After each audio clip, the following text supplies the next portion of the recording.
एक छोटा सा बच्चा जिसे उसके माँ बाप ने जन्म के तुरंत बाद किसी और के हवाले कर दिया।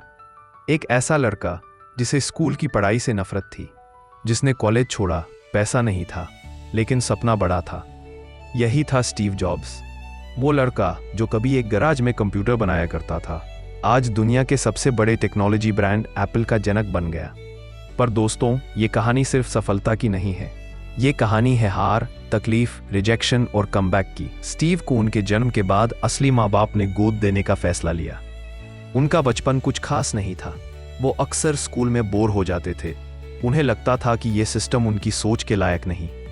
उन्होंने रीड कॉलेज ज्वाइन किया, पर फीस भरने के पैसे नहीं थे। उन्होंने कॉलेज छोड़ दिया और सोते थे दोस्तों के फ्लोर्स पर, कोक की बॉटल्स बेचकर पैसा कमाते और हर संडे टेंपल जाके मुफ्त का खाना खाते थे। लेकिन उसी दौरान उन्होंने कैलीग्राफी का कोर्स किया, जिसकी वजह से बाद में एप्पल के फ़ॉन्ट्स दुनिया के सबसे सुंदर फ़ॉन्ट्स बने।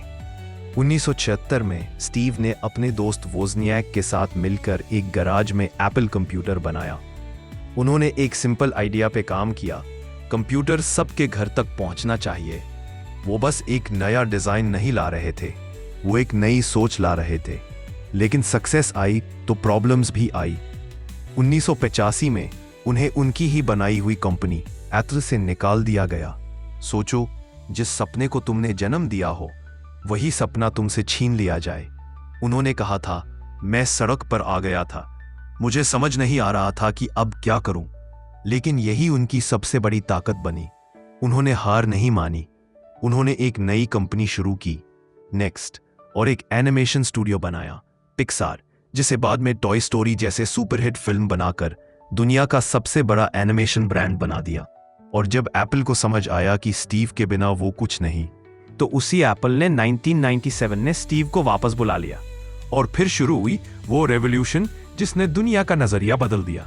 स्टीव जॉब्स ने कहा, थिंक डिफरेंट, यानी अलग सोचो। उन्होंने एप्पल को एक सिंपल कंपनी से एक लाइफस्टाइल बना दिया। आईपॉड, आईफोन, आईपैड, ये सिर्फ प्रोडक्ट्स नहीं थे, ये एक नए युग का प्रारंभ था। स्टीव के लिए डिजाइन सब कुछ था। उनका मानना था, डिजाइन सिर्फ दिखने के लिए नहीं होता, डिजाइन का मतलब होता है कैसे चीज काम करती है। वो परफेक्शनिस्ट थे। एक बटन का साइज, एक फोन का वेट, सब कुछ परफेक्ट होना चाहिए।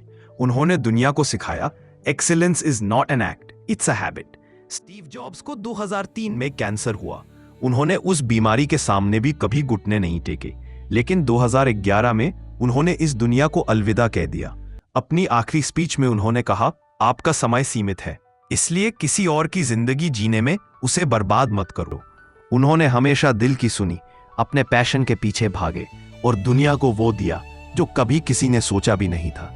स्टीव जॉब्स की कहानी हमें यह सिखाती है, अगर तुम्हारे पास दुनिया को देखने का नया नजरिया है, तो चाहे तुम्हारे पास पैसा हो या ना हो, डिग्री हो या ना हो, दुनिया तुम्हारी बात जरूर सुनेगी। तो आज एक वादा करो, सोच को बदलो, सपनों पे विश्वास रखो और कभी मत रुको।